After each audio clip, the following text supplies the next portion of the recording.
उसके बारे में हम चर्चा करेंगे। तो पहला प्रश्न है, मुख्यमंत्री की नियुक्ति कौन करता है?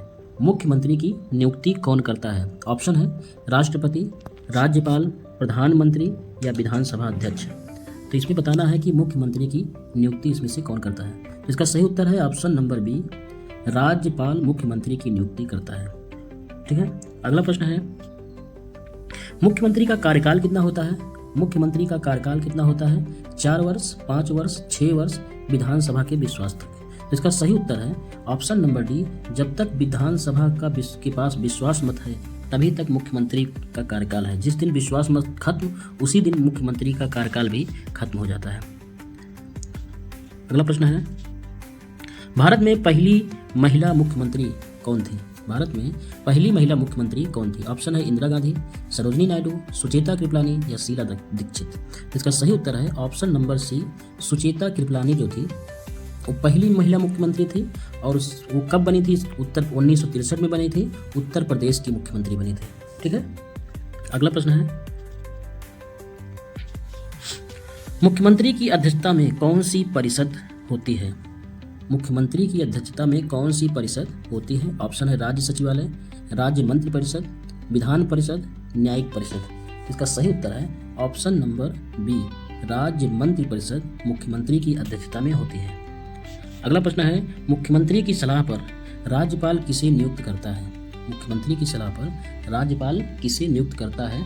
ऑप्शन है मुख्य सचिव, उच्च न्यायालय के न्यायाधीश, अन्य मंत्रियों को, मुख्यमंत्री के निजी सचिव को। तो इसका सही उत्तर है ऑप्शन नंबर सी, अन्य मंत्रियों को, यानी कि मुख्यमंत्री के सलाह पर राज्यपाल अन्य मंत्रियों की नियुक्ति करता है। अगला प्रश्न है राज्य विधान मंडल से संबंधित यानी स्टेट लेजिस्लेचर पर आधारित जो भी महत्वपूर्ण प्रश्न है उसके बारे में हम चर्चा करेंगे। तो पहला प्रश्न है, यदि राज्य में द्विसदनीय विधान मंडल है तो उसमें कौन कौन शामिल होते हैं? ऑप्शन है विधानसभा और राज्यपाल, विधानसभा और मुख्यमंत्री, विधानसभा और विधान परिषद और राष्ट्रपति। तो इसका सही उत्तर है ऑप्शन नंबर सी, विधानसभा और विधान परिषद शामिल होते हैं। अगला प्रश्न है, राज्य विधान मंडल के किस सदन को निचला सदन कहा जाता है? ऑप्शन है विधान परिषद, विधानसभा, राज्यसभा, कोई नहीं। तो इसका सही उत्तर है ऑप्शन नंबर बी, राज्य विधान मंडल के विधानसभा को निचला सदन कहा जाता है तथा विधान परिषद को उच्च सदन कहा जाता है। ठीक है। अगला प्रश्न है, राज्य विधान परिषद एक अस्थायी सदन होता है, इसमें सदस्य का कार्यकाल कितना होता है? बताना है कि जो राज्य विधान परिषद होती है इसमें सदस्यों का कार्यकाल कितना होता है। तो ऑप्शन है 4 वर्ष, 6 वर्ष, 5 वर्ष या 2 वर्ष। इसका सही उत्तर है ऑप्शन नंबर बी, यानी कि 6 वर्ष राज्य विधान परिषद के सदस्यों का कार्यकाल होता है। और इसके अलावा एक महत्वपूर्ण इसमें तथ्य है कि प्रत्येक दो वर्षों में 1/3 सदस्य सेवानिवृत्त होते हैं। ठीक है।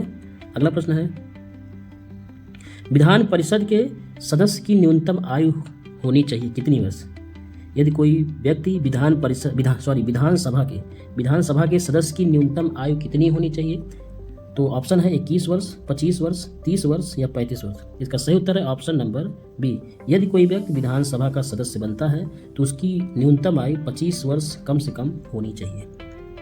अगला प्रश्न है, राज्य विधान परिषद के सदस्य बनने के लिए न्यूनतम आयु कितनी होनी चाहिए? ऑप्शन है 21 वर्ष, 25 वर्ष, 30 वर्ष या फिर 35 वर्ष। तो इसका सही उत्तर है ऑप्शन नंबर सी, यदि कोई व्यक्ति राज्य विधान परिषद का सदस्य बनना चाहता है तो उसकी आयु कम से कम 30 वर्ष होनी ही चाहिए, न्यूनतम आयु कम से कम 30 वर्ष होनी ही चाहिए। ये रहा। अगला प्रश्न है, राज्य विधानसभा भंग की जा सकती है किसके द्वारा? ऑप्शन है मुख्यमंत्री द्वारा, विधानसभा अध्यक्ष द्वारा, राज्यपाल द्वारा या फिर प्रधानमंत्री द्वारा। तो राज्य विधानसभा ऑप्शन नंबर सी, राज्यपाल के द्वारा भंग की जा सकती है। जैसे कि केंद्र में होता है कि जो लोकसभा होती है वो राष्ट्रपति द्वारा भंग की जा सकती है, वैसे ही राज्यों में राज्य विधानसभा को राज्यपाल के द्वारा भंग किया जा सकता है। अगला प्रश्न है, मनी बिल। मनी बिल केवल किस सदन में प्रस्तुत किया जा सकता है? मनी बिल केवल किस सदन में प्रस्तुत किया जा सकता है, जिसको धन विधेयक कहते हैं हिंदी में। धन विधेयक को केवल किस सदन में प्रस्तुत किया जा सकता है? ऑप्शन है राज्यसभा, विधान परिषद, विधानसभा या कोई भी। तो इसका सही उत्तर है ऑप्शन नंबर सी, विधानसभा में ही प्रस्तुत किया जा सकता है। मनी बिल्कुल विधान परिषद में नहीं प्रस्तुत किया जा सकता है। जैसे कि केंद्र में होता है कि जो धन विधेयक होता है केवल लोकसभा में ही प्रस्तुत किया जा सकता है, उसको राज्यसभा में प्रस्तुत नहीं किया जाता है। अगला प्रश्न है, विधान परिषद की अधिकतम सदस्य संख्या क्या हो सकती है? विधान परिषद की अधिकतम सदस्य संख्या क्या हो सकती है? ऑप्शन है विधानसभा सदस्यों की 1/2, विधानसभा सदस्यों की 1/4, विधानसभा सदस्यों की 1/3 या विधानसभा सदस्यों की 1/6। तो इसका सही उत्तर है ऑप्शन नंबर सी, विधानसभा सदस्यों की 1/3 संख्या ही विधान परिषद की अधिकतम सदस्य संख्या हो सकती है। अगला प्रश्न है, राज्य विधानमंडल की शक्तियां और कार्य किस सूची में दिए गए हैं? राज्य विधानमंडल की शक्तियां और कार्य किस सूची में दिए गए हैं? किस अनुसूची में दिए गए हैं? ठीक है, ऑप्शन है पहली अनुसूची, 7वीं अनुसूची, 10वीं अनुसूची या फिर 8वीं अनुसूची। तो इसका सही उत्तर है ऑप्शन नंबर बी, यानी कि 7वीं अनुसूची में राज्य विधानमंडल की शक्तियां और कार्य दोनों दिए गए हैं। ठीक है, अगला प्रश्न है, भारत में सबसे पहले विधान परिषद की स्थापना किस राज्य में हुई थी? ऑप्शन है उत्तर प्रदेश, आंध्र प्रदेश, बिहार, मद्रास। तो इसका सही उत्तर है ऑप्शन नंबर डी, यानी कि मद्रास, जिसको अब वर्तमान में चेन्नई कहते हैं, यहाँ पर सबसे पहले विधान परिषद की स्थापना की गई। ठीक है, अगला प्रश्न है, तो ये रहा यहाँ से सारे जो इम्पोर्टेंट प्रश्न थे, MCQ थे, ये समाप्त होते हैं।